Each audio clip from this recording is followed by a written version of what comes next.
우리 좌우에 계신 분들과 한번 인사하겠습니다. 기쁨의 은혜가 임하시기를 바랍니다. 접합할게요. 기쁨의 은혜가 임하시기를 바랍니다.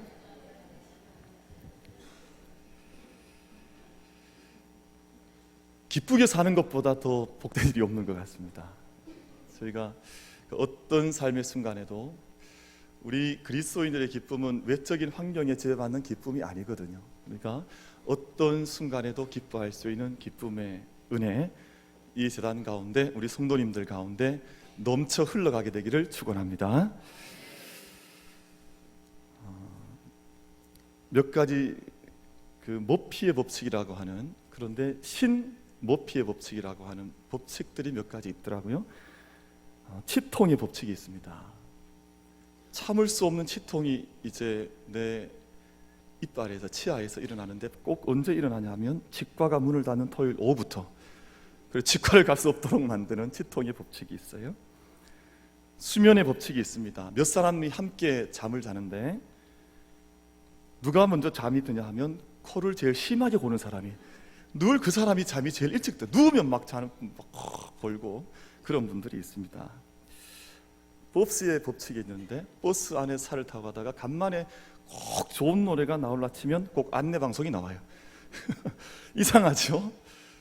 요즘 젊은이들 표현을 하면 참 기묘한 일이 많습니다. 왜 그런지 모르지만 메모의 법칙이 있습니다. 펜이 있으면 메모지가 없고 또 메모지가 있으면 펜이 없습니다. 둘 다 있으면 메모할 일이 없어요. 메모의 법칙입니다. 아이디어의 법칙도 있는데 좋은 아이디어는 꼭 샤워할 때 떠올라요. 그리고 샤워하고 나오면 무슨 생각했는지 기억이 나질 않습니다. 이 모든 법칙들이 한 가지 주는 공통점이 있다면 때와 시간에 대한 것 같아요. 우리가 어떤 귀한 일이 있는데 꼭 그 귀한 일을 방해하는 일들이 있고, 그래서 그것을 이겨나가는, 그리고 그것을 극복해 나가는 것이 우리 삶에 얼마나 중요한가 하는 생각을 가지게 하는 그런 이야기들인 것 같습니다. 그래서 좋은 기회를 놓치지 말고 기회를 잘 살려나가는 것들이 필요한데, 제 생각엔 지난 1월 달에 우리 18분의 우리 교회 식구들이 그 기회를 잘 살리신 것이 아닌가, 저는 그렇게 생각을 합니다. 어떤 집사님은 비상사태 앞에서 휴가를 냈어요. 직장에서 잘릴지도 모르는데 휴가를 내고 여기에 참여를 했습니다. 어떤 집사님 부부는 그 귀한 아이를 가족들에게 한 주간 맡기고 여기에 참여를 하셨어요. 어떤 가정은 부부가 함께 의기투합해서 우리 함께 가보자 해서 여기에 참여한 분도 계십니다. 바로 우리 지난 1월 달에 단기 선교 다녀온 18분의 이야기들인데, 아마 그렇게 모든 것들 기회를 잘 선용하고 나서 가졌던 은혜가 아마 마음속에 깊이 남은 것 같습니다. 이 시간 그분들의 이야기를 우리 영상으로 함께 잠시 보도록 그렇게 하겠습니다.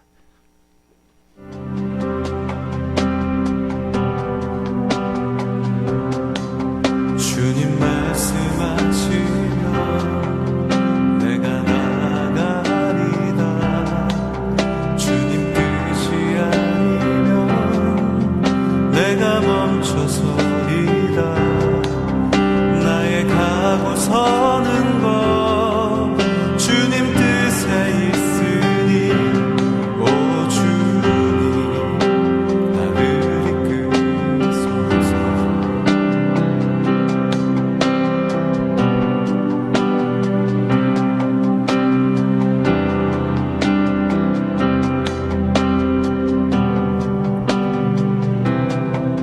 주님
하나님 앞에 또 우리 성도님들께 우리 감사와 영광의 박수 한번 같이 드리도록 그렇게 하겠습니다.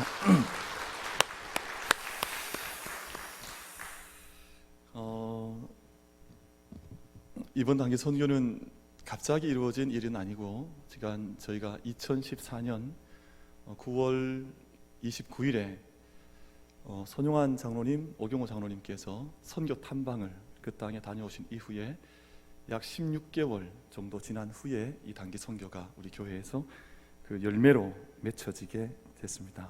교회가 함께 어떤 땅을 하나님께서 우리 교회에게 우리 어답션이라 그러죠, 입양을 시켜주셔서 이 땅을 품게 하실까 늘 함께 기도해 왔는데, 우리가 필리핀 몬탈반의 쓰레기 마을의 주일중 선교사님 만나게 하시고 또 우리 교회가 장로님들 파송해서 그 땅을 탐방을 하게 해오신 이후에 기도로 준비하던 중에 1기 단기 선교팀을 그 땅에 보내게 됐습니다.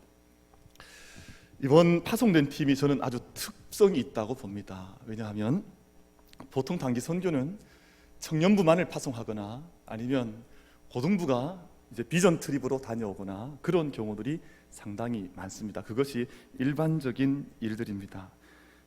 근데 그것이 나쁘진 않습니다만 교회 전체가 그 땅을 보고 돌아올 수 없기 때문에 선교적인 한계, 제약이 많이 따른다 하는 것을 깨닫게 됐습니다. 그런데 이번 단기 선교팀이 구성을 아까 우리 영상에서 보셨겠습니다만 우리 목사님과 장로님, 그리고 안수 집사님 3분, 권사님 4분, 집사님 3분, 청년 6명으로 그렇게 구성이 되어져 있습니다. 이렇게 이상적인 단기 선교팀은 찾아보기가 좀 어렵습니다. 그러니까 어른들부터 청년들까지 또 중간 허리까지 그냥 쫙 진영이 짜져서 함께 이 일을 감당을 했는데, 제가 선교 보고를 받아 보니까 그 역할 분담이 아주 환상적으로 이루어졌어요. 장로님부터 청년들까지, 집사님들까지, 권사님까지 모든 사역들 우리가 영상으로 보았습니다만, 가령 김치를 만들어 드린다든지 바느질을 가르쳐 준다든지 또 어린이 사역을 한다든지 청소년들과 함께 비전 트립을 한다든지 쓰레기 마을의 어린아이들 그 목욕을 시켜준다든지 모든 것들이 아주 모든 분들이 한 사람도 빠짐이 없이 함께 사역을 참여해서 협력하는 가운데 이 사역이 아름답게 이루어졌습니다. 한 선교팀이 이렇게 다양한 사역을 함께 감당해내는 것이 결코 쉽지를 않습니다. 그리고 그 이면에는 온 교회가 함께 기도와 섬김으로 지금까지 참여를 해오셨는데요, 늘 하나님 앞에 선교의 예물로 올려드린 기도의 마음들이 있었고요. 그리고 작년 10월 17일 바자회 수익금, 바자회 할 때 많이 힘드셨죠? 제가 이후에 들어보니까 바자회를 해야 되냐 말아야 되냐 너무 힘드니까 계속 가야 될지 말아야 될지 고민하는 분들도 있다고 들었습니다만 저는 해야 된다고 봅니다. 왜냐하면 선교의 일이 우리가 힘들다고 멈춰설 수 있는 것이 아니고 우리가 힘들다고 그만두면 그 일은 누가 감당을 합니까? 그런데 그 귀한 섬김과 수고와 땀을 통해서 바자회가 잘 이루어졌고 그 모든 열매들을 이번에 그 땅에 가지고 가서 그 땅을 섬기는 일에 사용을 했습니다. 그래서 저희가 보았습니다만 임마누엘 교회 옆에 사회 선교관이 하나 지어지고 있는데 그 선교관의 교육방, 그러니까 우리가 교실 한 칸을 저희 교회의 바자회 헌금을 통해서 그 방을 함께 섬길 수 있게 됐습니다. 그리고 이번에 선교 나갈 때 기도와 또 이런 바자회뿐만 아니라 어떤 집사님은 옷들을 약 200벌 정도 기증을 하셔서 그 땅에 가져가게 하시고, 어떤 집사님은 시계를 수백 개를 기증을 하셔서 그 땅에 아이들에게 선물로 주시고, 보이는 곳에서 보이지 않는 곳에서 기도와 물질로 온 교회가 함께 감당을 해서 우리가 영상에서 확인한 이런 귀한 선교의 열매를 함께 거두게 됐습니다. 하나님의 은혜와 교회의 기도와 섬김을 통해 나타난 귀한 열매라고 믿고요, 이 단기 선교 사역이 우리 재단을 통해서 또 우리 성도님들 통해서 계속해서 이루어져 나가게 될 줄로 믿습니다. 다음에 꼭 참여하시기를 바랍니다. 다음에 저랑 한번 같이 가시죠. 가서 저희들도 좀 이렇게 아이들 목욕도 시켜주고 또 청소년들과 함께 비전 트립도 하고 또 산족 아이들 가서 방문도 해보고, 자, 그런 생각을 했어요. 지난주 중에 마스캅 고등학교라고 하는 이 산족 고등학교가 있는데 이 학교랑 우리 교회가 자매 교회를 맺어보면 어떨까? 이거 혼자 생각입니다. 아무한테도 얘기를 하지 않았어요. 그냥 혼자 마음속에. 왜냐하면 옛날에 우리의 나라가 어려울 때 미국에 있는 교회나 유럽에 있는 교회들이 한국에 있는 학생들 한 명씩 도왔거든요. 근데 그 한 명 도왔던 역사가 나중에 놀라운 열매로 나타난 거거든요. 한 지역 전체가 구원받고 한 마을이 바뀌고 이런 놀라운 역사들이 일어났기 때문에 아까 저희가 보았던 그 마스캅 고등학교라는 학교가 있는데 기도하는 마음으로 요즘 뭐 이렇게 무슨 세계 선교회나 뭐 이런 거 통해서 아이들과 자매교를 많이 맺지 않습니까? 왜 교회가 500여명 성도가 더 모이는 이 귀한 교회가 그런 아이 하나 입양하는 것이 어려울까? 그렇게 생각하지 않습니다. 그래서 계속해서 해야 될 일을 찾아가는 것이 하나님의 손길이 또 마음이 아닌가 하는 그런 생각을 해봤습니다. MIT로 흔히 사람들이 부르는 매사추세츠 공과대학의 교수이신 에릭 브린율프슨 그리고 앤드류 맥아피라고 하는 교수 두 분이 함께 쓴 제2의 기계시대라고 하는 유명한 책이 있습니다. 이 에릭 교수와 맥아피 교수는 두 분 다 지금 전 세계가 주목하는 과학자, 전 세계가 주목하는 교수에 해당이 되는 두 분입니다. 이 책에 의하면 앞으로 우리 삶의 판도가 확연히 바뀌어질 것이다. 수많은 직업군들이 불과 수년 내에 사라지게 될 것이다. 지금 초등학교 입학하는 7살 어린 아이들의 65%는 지금 이 세상에 존재하지 않는 직업군에서 일을 하게 될 것이다. 불과 몇 년 이후에 저희가 지금 일하고 있는 수많은 일자들이 다 없어진다는 거예요. 이분들의 확고한 이론에 근거한 자기들의 주장입니다. 기계와 기술이 사람의 삶의 판도를 바꿔 놓고 있기 때문에 사람의 역할들이 기계에 의해서 대체되는 세상이 불과 향후 5년, 6년 뒤면 급물살을 타서 우리에게 다가오게 될 것이다. 지난 26일에 다보스 포럼이 폐막을 했습니다. 그런데 다보스 포럼이 폐막을 하면서 마지막 발표한 보고서에 의하면 향후 5년이면 일자리가 510만 개가 사라질 것이다. 어마어마한 일자리가 이 땅에서 사라지게. 왜냐하면 기계와 기술의 발전 때문에 우리의 사람이 하는 모든 많은 일들의 대부분을 기계가 대체해 나갈 것이다. 그렇게 이야기를 합니다. 그래서 저희가 우리 자녀들에게 정말 잘 길을 열어주고 또 그 자녀들이 우리 자녀들이 길을 잘 갈 수 있도록 자녀들의 미래를 믿음으로 준비하는 것들이 정말 필요한 시대가 되었구나 하는 생각을 하게 됩니다. 그 샌프란시스코에 가면 그 산회서라고 하는 지역에 구글 본사가 있는데요. 구글에서는 이미 사람이 운전을 하지 않아도 알아서 자동차가 운전하는 무인 자동차를 개발을 해서 개발을 마쳐 놓았습니다. 이제는 퀴즈쇼에서 사람이 컴퓨터를 이길 수가 없습니다. 컴퓨터가 사람보다 더 답을 잘 합니다. 이제는 바둑도 우리 이세돌 있죠? 이세돌이라고 하는 이 기사가 컴퓨터한테 지금 도전을 받아놨습니다. 너 나랑 한판 하자 이렇게 됐거든요. 우리가 이제 그 결과가 이제 어떻게 될지 모르겠습니다만 사람이 해야 될 수많은 일들을 이제는 기계가 또 컴퓨터가 대신하게 됐습니다. 지금 드리고자 하는 말씀은 기술이 이렇게 아무리 발달해도 이 두 저자가 동일하게 이야기하는 것 한 가지가 있는데 기술과 기계가 감당할 수 없는 영역이 있다. 우리 사람에게는 가장 쉬운 것이라고 생각하고 가장 근본적, 기본적이라고 생각하는 것이지만 그것은 기술이 감당할 수가 없다. 인간에게 가장 필요한 것, 가장 근본적인 것을 기계가 감당하지를 못한다. 그래서 이것을 모라백의 역설이라는 설로 그렇게 부릅니다. 분석하는 일, 계산하는 일, 고도의 기술이 필요한 일들은 기계에게는 너무나 쉬운 일입니다. 이 일은 일도 아니에요.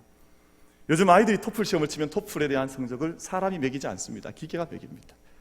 이제는 사람이 해야 될 수많은 일들을 기계가 가져가기 때문에 사람이 기계가 아닌 사람이 할 수 있는 일들 혹은 기계와 친하게 지낼 수 있는 일들을 잘 찾지 않으면 사람의 생존 자체가 어려워진 시대로 사람들이 이제 걸어 들어가게 수많은 삶의 모습들이 바뀌어지는 상황 속으로 우리가 들어가게 되는 것입니다. 기계와 과학이 획기적으로 삶을 바꾼다 하더라도 그렇다면 어떤 일은 기계가 감당할 수 없을 것인가? 사람에게 있어서 가장 본질적인 일, 가장 영적인 일, 가장 근본적인 일은 사람이 감당을 해나가야 합니다.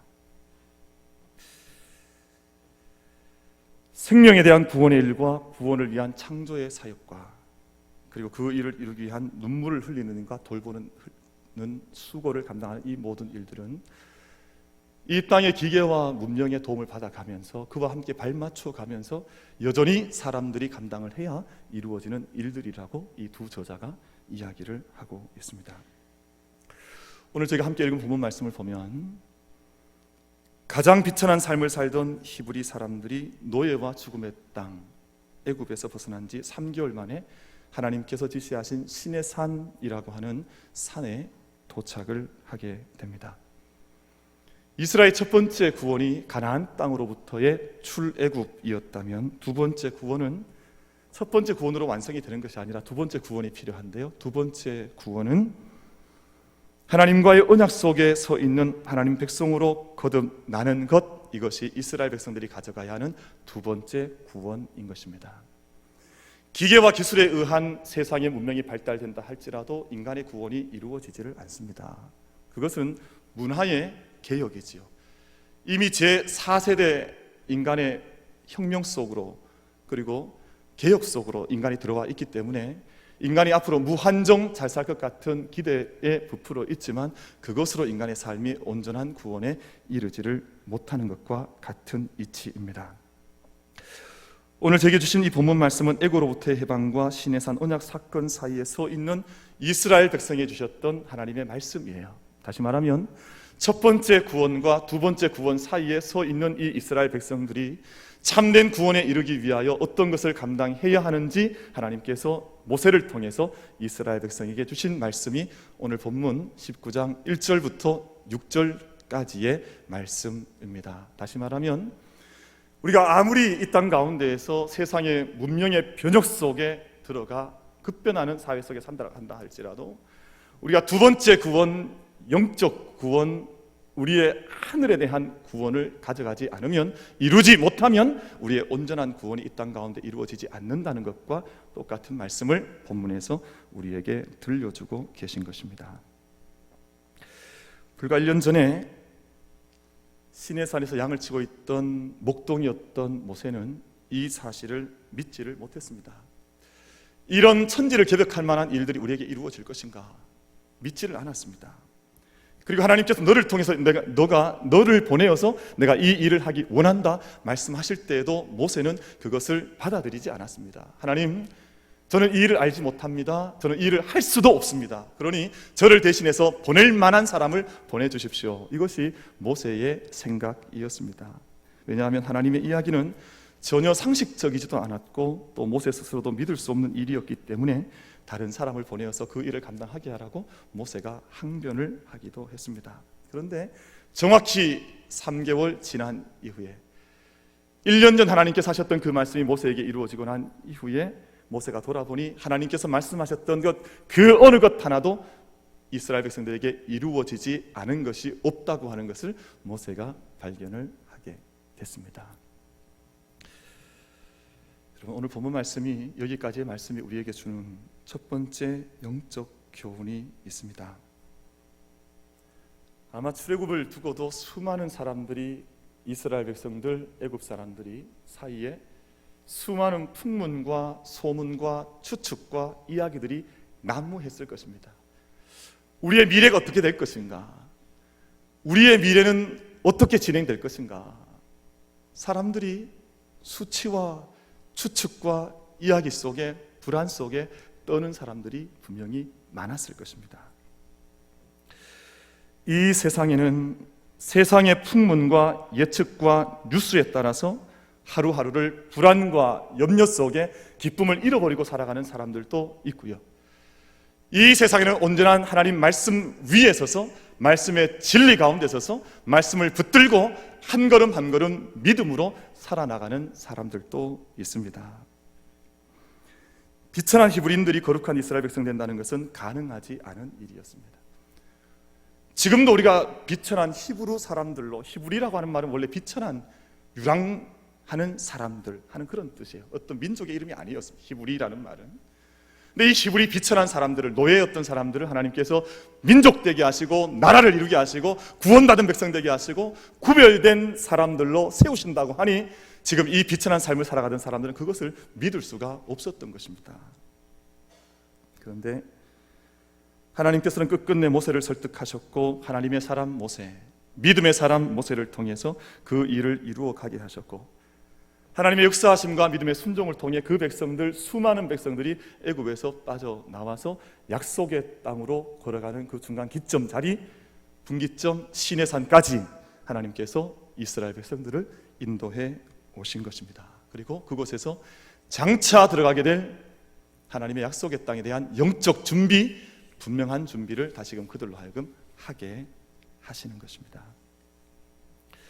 저는 여기까지의 말씀이 오늘 저와 여러분에게도 동일한 말씀이라고 믿습니다. 하나님께서 우리에게 어떤 소명을 주시면, 또 분명한 비전을 주시면 그 소명만 주시고 비전만 주시고 우리에게 믿음의 그림만 그리게 하시고 그 그림을 우리에게 던져놓으신 하나님이 아니시라 우리와 늘 함께 하시고 그 일을 감당할 능력을 주시는 하나님이신 줄 믿습니다. 또 우리의 능력 때문이 아니라, 우리의 재력 때문이 아니라, 우리가 이미 가지고 있는 나의 능력이 크기 때문에 우리에게 어떤 비전을 주시는 것이 아니라, 우리에게 하나님께서 그 비전은, 하나님께서 우리를 부르실 때에는 하나님의 일을 이루시기 위해서 우리의 것 때문이 아니라 하나님의 비전 때문에 우리를 부르셔서 하나님의 은사와 능력을 주시는 줄로 믿습니다. 그래서 우리에게 가장 필요한 것이 무엇이냐 하면, 가장 절실한 것은 아무리 세상이 요동을 치고 문화가 바뀌고 문명이 바뀌어지고 또 삶의 자리가 바뀐다 할지라도 하나님을 향한 참된 믿음 안에 있는 사람은 세상의 모든 일을 온전하게 이루어가게 되는 줄로 믿습니다. 결국은 믿음의 문제. 히브리서에서 말씀하듯이 믿음은 바라는 것들의 실상이요 보지 못하는 것들의 증거다. 너희가 믿음이 있느냐? 믿음이 있는 사람은 그 애굽 땅 처절했던 히브리 땅에서 약속의 땅 가나안 땅으로 들어가게 되는 주인공이 될 것이요, 믿음 바라는 것들의 실상이요 리얼리티요 보지 못하는 것들의 증거 에비던스이기 때문에 그 믿음 안에 있는 사람만 하나님의 역사하심과 구원에 참여할 수 있다고 하신 이 말씀이 우리 모두의 말씀이 되기를 간절히 바랍니다. 그래서 믿음은 늘 우리에게 세상의 물결에 대한 도전에 대한 응전을, 믿음의 응전을 우리에게 요구하시는 것이지요. 본문 4절에서 하나님께서 이스라엘 구원하시기 위해서 하신 일을 백성들에게 상기시켜 주십니다. 이렇게 말씀하시는데요, 내가 애굽 사람에게 어떻게 행하였음과 내가 어떻게 독수리 날개로 너희를 업어 내게로 인도하였음을 너희가 보았느니라. 아멘. 하나님께서 어떤 날개로 업어주셨다 그랬습니까? 글자가 잘 안 보이셨습니까? 어떤 날개요? 독수리 날개로 내가 너희를 어떻게 업어서 여기까지 구원하였는지 너희가 보았느니라. 제가 잠시 살던 미국의 지역에 가면 스탠포드 대학이라고 하는 대학이 있는데 그 뒤에 샌 앤토니오 파크이라고 하는 산 안토니오 공원이라고 하는 공원이 있습니다. 그 공원이 대단히 커서 이렇게 걸으면 한 3시간씩, 2시간씩 코스에 따라서 산책을 할 수가 있는데, 제가 하루는 그 산책길에 트레킹을 하는데 갑자기 저 앞에서 큰 갈매기 한 마리가 날개가 꺾인 채 날지도 못하고 달리지 못하고 퍼덕이는 모습을 봤습니다. 새가 아마 상처를 입었던가 봐요. 날지를 못하고 또 도망가지도 못한 채 균형을 잃고 퍼덕이는 겁니다. 저는 이렇게 트레킹을 하다가 저거 어떻게 해야 되냐 이렇게 고민을 하는데, 갑자기 제 옆을 지나가던 건장한 백인 여성이 저를 쉥 하고 지나가더니 자기 허리에 둘렀던 겉옷을 푸는 겁니다. 그러더니 자기 팔에다 감아요. 그러더니 그 갈매기에게 다가가서 갈매기를 품에 이렇게 안더라고요. 이야, 제가 깜짝 놀랐습니다. 갈매기가 어떻게 대했을까요? 그 여자분을 어떻게 했을 것 같습니까? 고개를 이렇게 폭 숙이더니 감사합니다 그러고 이렇게 가슴에 이렇게 안 꼈을까요? 막 포덕포덕거리죠. 아마 그런데 이 갈매기는 이 사람의 마음을 몰랐을 것입니다. 제가 보기에는 이 여자분은 아주 전문가예요. 그러니까 자기 겉옷을 벗어서 이 상황에서 자기 팔에다가 겉옷을 감고 자기를 잘 지킨 다음에 이렇게 안으니까 팔을 막 물더라고요.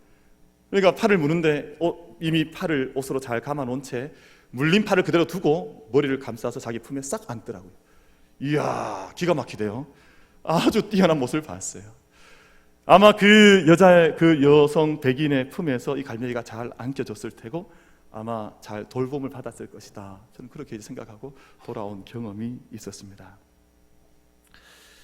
하나님께서 이스라엘을 그렇게 구해 주셨습니다.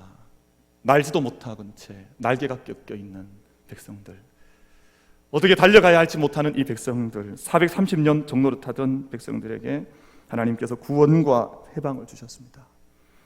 이들이 광야길로 나온 이에도 살 길이 막막했습니다. 쓴 물밖에 마실 물이 없을 때 하나님께서 마라라고 하는 곳에서 그 물을 단물로 바꾸어 주셔서 그들이 그 물을 마시고 힘을 내게 하셨습니다. 이 땅에 먹을 것이 없었습니다. 하늘로부터 먹을 것 내려주셔서 만나와 메추라기 허락하시고 하늘로부터 내려온 그 양식 먹고 그 광야 땅을 지나게 하셨습니다. 한 곳 르비딤에 이르렀더니 마실 물도 없습니다. 그때 모세를 이용해서 반석에서 물 나게 하셔서 그 반석에서 터쳐나온 물을 마시고 광야길 40년길 지나가게 하셨습니다. 저는 이 구원의 사건과 말씀들이 이스라엘 백성들에게 국한된 말씀이라고 생각하지 않습니다. 이 광야에서 구원해 주신 것, 노예 땅에서 구원해 주신 것은 저의 이야기요, 여러분의 이야기 아닙니까? 저도 돌아보면 살 수 없을 때가 있었고, 저도 막막했던 때가 있었고, 도무지 뭘 먹고 또 오늘 하루 어떻게 지낼 것이며 다음 등록금은 어떻게 할 것이며 무엇을 가지고 살아가야 될 것인가, 매 순간이 막막했고 매 순간이 어려웠지만 돌아보면 하나님께서 마치 독수리 날개 위에 우리를 업고 우리를 날라오시듯이 그렇게 구원해 주신 역사가 아니었던가. 개인사도 마찬가지지만 우리 민족의 역사도 마찬가지입니다. 이 나라가 해방을 얻고 전쟁의 참화로부터 구원을 얻고 가난으로부터 벗어나는 경제 성장을 이루어 왔습니다. 전쟁과 테러와 자연재해와 질병으로부터 늘 우리나라를 하나님 지켜주고 계시고, 마치 독수리가 자기의 날개 위에 새끼를 품어 안고 새끼를 지켜내듯이 하나님께서 이 나라 이 민족을 그렇게 지켜오셨습니다. 그것을 잊으면 안 됩니다. 사람은 얼마나 망각의 동물인지 지나온 것 금방 잊어버립니다. 어제 그렇게 큰 많은 은혜를 받고도 하루 지나면 언제 내가 은혜를 받았나는 듯이 다 까먹어버립니다. 아침 새벽 기도 실컷 잘하고 나서 돌아가는 게 나무 집 밭에 들어가서 호박 따가는 것이 사람이에요. 실컷 예배를 잘 드리고 나아가다가 교회 주차장에서 딴 사람하고 싸우는 게 우리 교인들이에요. 우리가 얼마나 은혜를 잘 잊어버립니까?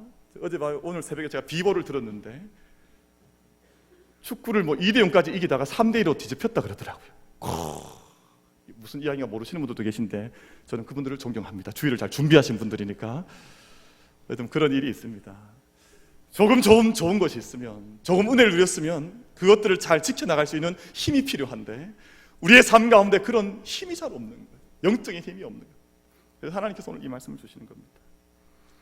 왜 하나님께서 이스라엘 독수리 날개를 업으셔서 인도하셨는지 그 의미를 5절에서 말씀합니다. 세계가 다 내게 속하였나니 너희는 내 말을 잘 듣고 내 언약을 지키면 이라고 말씀을 합니다. 하나님께서 비천했던 이스라엘 민족 지명하시고 부르시고 의롭다 하시고 그 백성이 하나님의 언약의 백성, 언약의 민족 되기를 원하셨습니다. 단지 애굽에서 나왔다고 해서 언약의 민족이 되는 것이 아닙니다.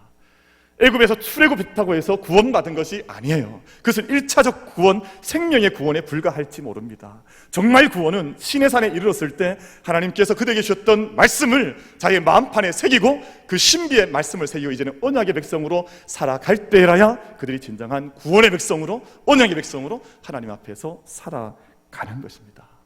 그럴 때 진정한 이스라엘 민족으로 구원을 받는 것이죠. 하나님께서 오늘 본문 말씀에서 말씀 지키며 살아가는 이스라엘에게 주실 축복 3가지를 말씀하시는데, 첫 번째, 너희는 나의 소유가 될 것이다. 내가 너희를 나의 소유 삼겠다. 이 소유라고 하는 말은 어떤 성경에서는 보석, 보물로 해석하는 성경도 있습니다. 내가 너희를 나의 보물로 삼겠다. 너희 한 사람 한 사람을 나의 가장 귀한 이로 내가 삼고 그렇게 존귀 여기겠다 하는 그런 뜻 아닙니까? 내가 너희를 제사장 나라가 되게 하겠다. 하나님을 온전히 받들어 섬길 때 비로소 다른 모든 민족들을 섬길 수 있는 제사장 나라, 그들을 위하여 존재하는 나라 되게 하겠다, 그렇게 말씀을 하시지요. 그래서 선교의 문을 연다고 하는 것은 아무에게나 허락하시는 은혜가 아닙니다. 제사장 나라 될 수 있는 준비된 사람들, 그 교회를 통해 하나님께서 선교의 문을 열어 가신다고 믿습니다. 세 번째, 거룩한 백성이 될 것이라고 약속을 하셨습니다. 다른 민족과 구별되도록 따로 불러 세워주시겠다. 하나님 소유 삼으시고 제사장 나라 되게 하시고 거룩한 백성 삼으셔서 너희를 정말 복된 구원의 백성으로 내가 너희를 인도해 가겠다. 하나님께서 그 역할을 감당하도록 독수리 날개로 업으셔서 구원하셨고 또 언약의 말씀을 주신다고 말씀하시고 그 언약 관계에 있는 백성들 통해서 다른 모든 민족들을 향한 하나님의 도구로 사용해 나가시겠다고, 온 민족이 구원을 받을 때까지, 열방이 구원을 받을 때까지 내가 그 일을 쉬지 않겠다 하나님께서 말씀을 하십니다. 여수 애양원이라고 하는 곳이 있는데요, 언젠가 우리 성도님들과 함께 성지순례를 한번 가보고 싶어요. 여수 애양원에 가보고 싶은데, 이 애양원이 가지고 있는 영적 유산이 저는 크다고 생각하기 때문입니다. 순천 여수 지역을 통해서 처음 선교가 이루어질 때의 그 기독교 초기 역사를, 우리 선교 역사를 고스란히 담고 있는 지역이기 때문에 언젠가는 한번 꼭 우리가 여행을 해봤으면 좋겠다 생각합니다. 이 애양원의 시장은 1904년에 프린스턴 의대를 졸업하고 전주 예수병원이라고 하는 병원에 선교사로 파송받았던 포사이트라고 하는 젊은 선교사로부터 이 애양원의 시작이 됐습니다. 하루는 포사이트 선교사께서 목포에서 광주로 아주 위독한 동료 선교사님을 병문안하기 위해서 가던 중에 나주 근처에서 한 여자분을 만나게 됩니다. 여자 거린을 만나게 되는데, 가만히 봤더니 지나가던 모든 사람들이 그 여인에게 돌을 던집니다. 그 여인에게 침을 뱉습니다. 그 여인에게 욕설을 던지면서 저주를 합니다. 그래서 포사이트 선교사님께서 이 무슨 일인가 해서 그 여인을 가만히 들여다봤더니 그 여인이 한센병 환자였습니다. 손이 다 뭉그러져 있습니다. 손도 없고요, 발도 뭉그러져 있고 또 코도 떨어져 나갔는데 사람들에게 저주를 받고 있습니다. 이 젊은 20대 선교사님이 프린스턴 의대를 졸업한 전도 유명했던 이 젊은 의사가 그 자리에서 자기의 말에서 내려서 그 여인에게 다가갑니다. 그리고 그 여인을 자기의 품에 끌어안고 자기는 말에서 내린 채 자기의 말에 그 여인을 실어서 광주까지 데리고 가게 되죠. 그날이 애양원이 시작된 날입니다. 여러분, 선교의 역사는 그렇게 늘 우리 가운데 다가옵니다. 한 사람의 마음을 통해서, 한 공동체의 선교의 사역을 통해서 하나님께서 한 나라가 구원받게 하시고 한 지역이 구원받게 하시고 죽을 수밖에 없던 사람들에게 빛을 보게 하시고 천국을 보게 하시는 그러한 역사를 한 사람 통해서 하나님께서는 이루어 가시는 것이지요. 오늘 본문 말씀의 의미를 사도 베드로는 베드로전서 2장 9절로 10절 말씀에서 더욱 분명하게 밝혀주고 있는데요, 너희는 택하신 족속이요 왕같은 제사장들이요 거룩한 나라요 그의 소유가 된 백성이니 이는 너희를 어두운 데서 불러내어 그의 기이한 빛에 들어가게 하신 이의 아름다운 덕을 선전하게 하려 하심이라. 너희가 전에는 백성이 아니더니 이제는 하나님 백성이요 전에는 긍휼을 얻지 못하였더니 이제는 긍휼을 얻은 자 되었느니라. 이것이 하나님께서 우리를 구원하신 목적이요 의미라고, 출애굽기 19장에 오늘 우리 본문에서 읽었던 말씀의 의미를 사도 베드로는 이렇게 우리에게 선포하고 있는 것입니다. 모든 민족 구원을 얻기까지 하나님께서 우리 모두를 축복의 통로로 사용해 주시기를 소망합니다. 하나님께서 우리를 축복의 통로 삼아주시고 또 한 사람 포사이트 선교사를 통해서 이 땅의 영적 자산인 애양원이 태어나게 된 것처럼 이 재단의 섬김과 기도와 진정한 믿음의 헌신들을 통해서 온 땅 열방까지 빛이 전해지는 그 역사, 그 은혜, 그 영광, 그 축복의 물길을 이 재단이 우리 모든 성도들께서 함께 흘려보내는 일에 온 믿음을 다해서 함께 살아갈 수 있는, 함께 호흡할 수 있는, 함께 믿음의 땀을 흘릴 수 있는 은혜가 있게 되기를 간절히 바라겠습니다.